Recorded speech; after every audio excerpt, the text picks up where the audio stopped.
Jamoat joylarida sigareta chekish, alkogolli mahsulotlar iste'mol qilish, loy sachratish, chiroqlarni yoqmasdan harakatlanish, kamar taqmaslik, spirtli ichimlik iste'mol qilgan holda mashina boshqarish. Ma'muriy javobgarlik haqida gap ketmoqda. Ma'muriy javobgarlik, ma'muriy jazo so'zlari haqida bot-bot eshitgansiz.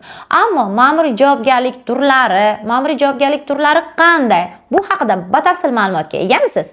Keling ko'rib chiqamiz. O'zbekiston Respublikasining 1995-yil 1-aprelda kuchga kirgan Ma'muriy javobgarlik to'g'risida kodeksimizning 23-moddasi ma'muriy jazo turlariga bag'ishlangan bo'lib, ma'muriy huquqbuzarlik sodir etgan shaxslarga quyidagi ma'muriy jazo turlari qo'llanilishi mumkin. 23-moddaga muvofiq ma'muriy jazo choralarining birinchisi jarima hisoblanadi.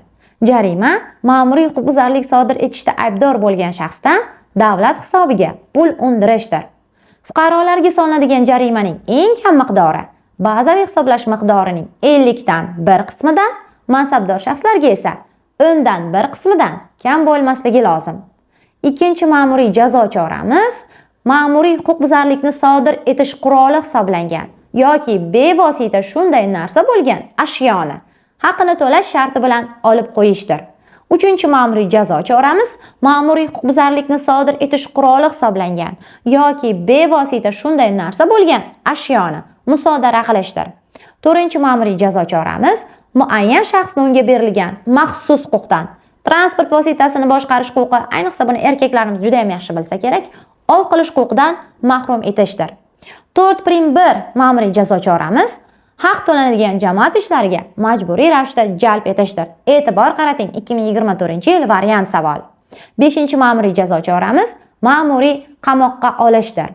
Ma'muriy qamoqqa olish xususida ma'muriy javobgarlik to'g'risidagi kodeksimizning 29-moddasi bizga batafsil ma'lumot beradi.